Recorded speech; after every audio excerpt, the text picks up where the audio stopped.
Nesse vídeo eu vou te explicar por que você não deve usar touro meio sangue nos seus animais. Seja muito bem-vindo, seja muito bem-vinda. Eu sou a Lilian Jacinto, zootecnista. Esse é o Pecuária de Salto Alto, um canal destinado a descomplicar o melhoramento genético de bovinos de leite. E no vídeo de hoje eu vou tratar de uma pergunta que já me fizeram aqui nos comentários e sempre me fazem quando eu estou em alguma palestra ou quando a gente está em algum dia de campo. Lilian, por que não se deve usar um touro meio sangue, independente de qual cruzamento seja?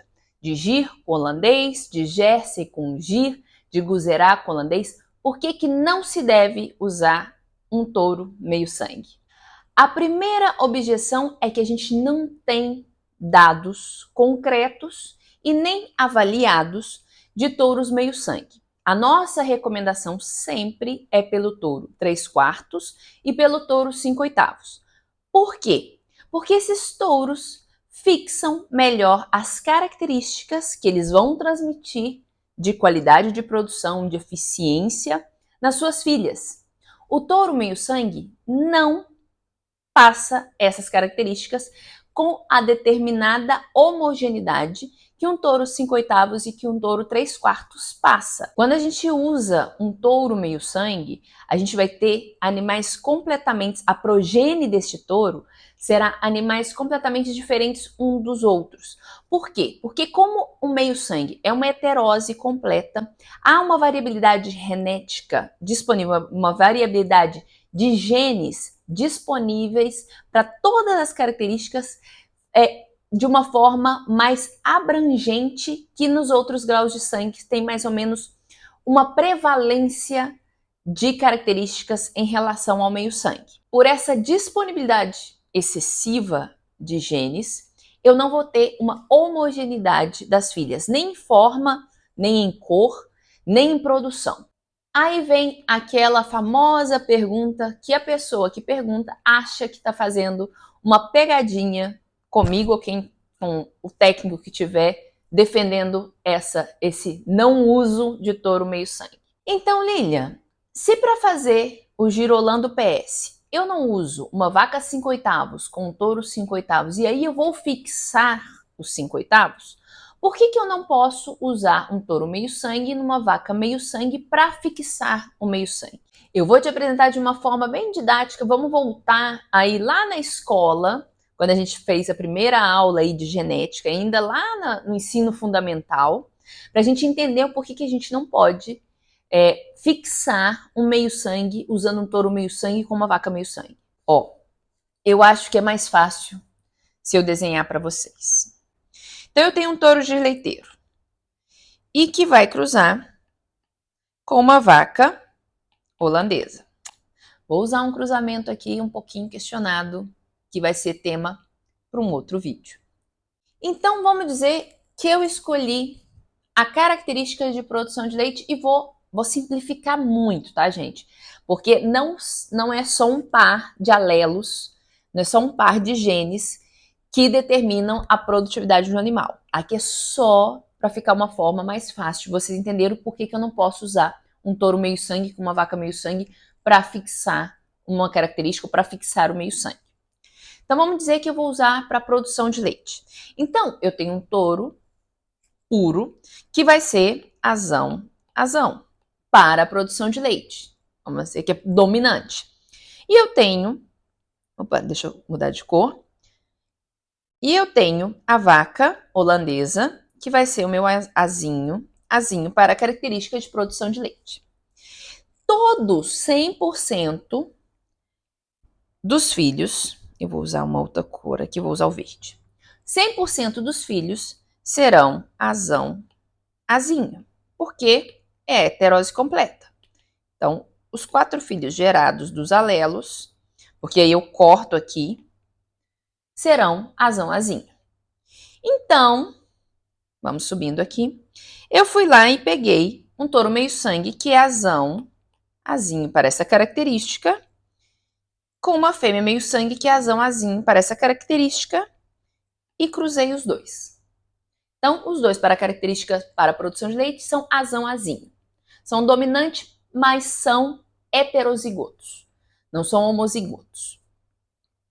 Então, o que eu vou obter de resultado? Eu tenho, e eu vou cortar aqui em verde, eu tenho que herdar a metade de cada um dos dois. Quando a gente faz o novo indivíduo, a herança vem metade do pai e metade da mãe. Então, eu tenho um touro meio sangue e uma mãe meio sangue. Então, eu tenho metade, metade. Então, eu vou cortar os alelos aqui. Então, eu tenho que ter no macho azão, azão e azinho, azinho. E da fêmea vai fornecer também um alelo azão, azão e azinho, azinho. Então, dá uma olhada no resultado que a gente tem. Então, eu vou ter um animal aqui no final. Eu vou ter um animal que vai ser azão, azão, azão, azinho. Outro que vai ser azão, azinho e outro azinho, azinho. Então, eu vou ter 4 animais completamente diferentes. Porque um azão veio do pai, o outro azão veio da mãe. Aqui, um azão veio do pai, o azinho veio da mãe. Mas, ao contrário, o azinho veio do pai e o azão veio da mãe. E aqui, azinho e azinho. Veio um do pai e um da mãe. Então, eu tenho 4 animais completamente diferentes. Aí que vem a falta de homogeneidade nos bezerros que vão nascer desse cruzamento. Eu não vou conseguir fixar a característica que eu quero fixar, utilizando 2 meio-sangues. Então é por isso que a gente não recomenda o uso de um cruzamento de um touro meio-sangue com uma vaca meio-sangue. A gente não consegue uma homogeneidade de todos os filhos desse cruzamento ou de todos os filhos desse touro meio-sangue. Eu gosto de ilustrar essa discussão de usar o touro meio-sangue com uma experiência que eu tive no ano de 2021. Eu fui solicitada para atender um cliente na Nicarágua. E esse cliente na Nicarágua tinha feito um plano de cruzamentos baseado com professores da universidade, é ainda uma propriedade muito bem assessorada, com vários bons técnicos. E eu fui chamada porque a homogeneidade do rebanho havia se perdido, tinham animais completamente diferentes, e eles estavam fazendo exatamente o que o professor tinha pedido. Aí eles começaram a fazer esses cruzamentos mais ou menos em 2010. E as filhas estavam produzindo menos que as mães, que é a base do rebanho que foram feitos os cruzamentos. Então eu cheguei na propriedade, perguntei, eram animais girolando, que já sabiam de todo o potencial, que foi trabalhado no Brasil, e queriam ter aquele rebanho aí na Nicarágua. E aí eu fui perguntando, não, a gente faz inseminação, mas a gente usa touros para fazer meio sangue. Aí eu perguntei, então vocês compraram touros de leiteiro? Ou vocês têm touro holandês? Não, a gente usa meio sangue para fixar meio sangue. Aí eu virei, posso ver os touros? Fui ver os touros. E realmente eram touros meio sangue de rebanhos muito produtivos da Costa Rica, com touros conhecidos, com touros já aprovados para a produção de leite de leiteiro, e o rebanho era completamente heterogêneo. Não tinha uniformidade nenhuma e nem uniformidade na produção, que era o que mais estava deixando eles preocupados, porque eles tinham um planejamento de produção anual de leite e não estavam alcançando, utilizando esses touros com o pai daquelas primeiras novilhas que estavam parindo ou já vacas de segunda cria. Então, quando eu entrei, eu pensei, deve ser um problema de manejo, deve ser, mas o touro meio sangue está influenciando. As vacas tinham conforto térmico, estavam super bem estabelecidas na sombra, tranquilas, com muita água, uma das poucas propriedades da Nicarágua com muita, mas muita água disponível para as vacas, comida de muito boa qualidade, concentrado, o sanitário também muito bem controlado, uma fazenda extremamente controlada. E a única coisa que para mim, nesse momento, deveria ser melhorada era a genética, porque o ambiente estava muito bom, para poder ter muito bom resultado. E quando eu fui ver os touros eram realmente de boa genética, mas eram meio sangue. E quando eu fui ver as filhas, não tinha nenhuma padronização. Tinha animais que nem produziam leite. Então a recomendação foi, já que você utilizou muitos touros meio sangue, eu não vou jamais te recomendar a vender tudo e comprar tudo de novo. A recomendação foi, vamos escolher uma raça pura para reorganizar, para depois a gente voltar com um touro cruzado, que não será meio sangue. Que será ou 5/8 ou 3/4 de acordo com o que a gente vai fazer para frente.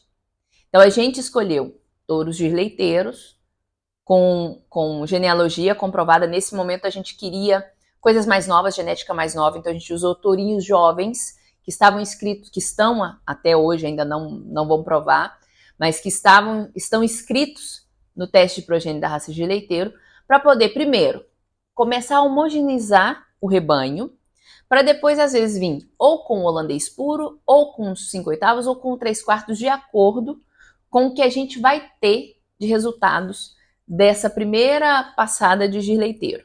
Depois dessa passada de gileiteiro, esse ano eu voltei a ter o contato, ver as fotos, os resultados, que eu não pude ir a Nicarágua esse ano.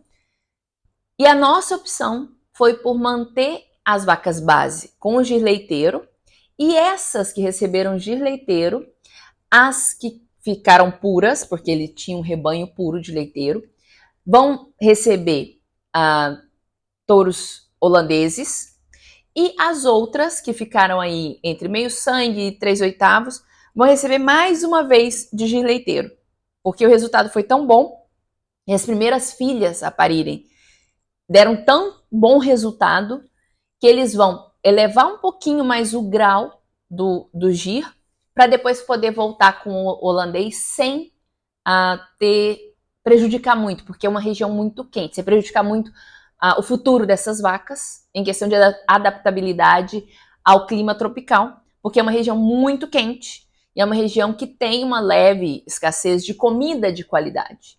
Não é que falta comida, falta um pouquinho, vamos falar assim, um pouquinho mais de qualidade na comida, porque a comida nesse lugar é muito bem oferecida, tem o volume ideal que a vaca precisa comer.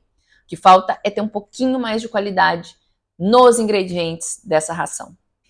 Entenderam o porquê que não se pode usar um touro meio sangue? Eu sei que é um pouco difícil entrar isso na cabeça, eu tentei ser o mais simples possível, e eu usei uma característica só de exemplo, mas imagina que são vários genes, várias combinações que pode ter para várias características de resultados da progênies, deste cruzamento de touro meio sangue com vaca meio sangue, de um touro meio sangue com um rebanho que seja de outros graus de sangue. Então, a minha recomendação aqui, para que você tenha vacas melhores, é que use ou um touro 3/4 ou um touro 5/8. Não tenho condição, Lília, de fazer inseminação artificial. Vá buscar um touro 3/4 ou um touro 5/8 em um criatório de segurança, um criatório que tenha dados, que você saiba quem é o pai, quem é a mãe, quanto a mãe produziu, e que esse pai seja um touro de boa relevância, que você conheça a prova do pai desse touro. Às vezes o touro nem precisa ter a prova, mas que venha com uma boa genética para você agregar dentro das vacas da sua fazenda. Muito obrigada por ter ficado até o final desse vídeo. Teve dúvida? Não conseguiu entender? Deixa a sua dúvida aí nos comentários, porque esse vídeo foi uma dúvida que me enviaram nos comentários, e eu decidi fazer um vídeo que eu acho que é mais fácil explicar do que eu criar um texto, uma resposta para a pessoa que me perguntou. E envie para quem você acha que deveria saber que usar touro meio sangue não é vantagem nenhuma. Muito obrigado, um beijo e um queijo, e nos vemos nos próximos vídeos.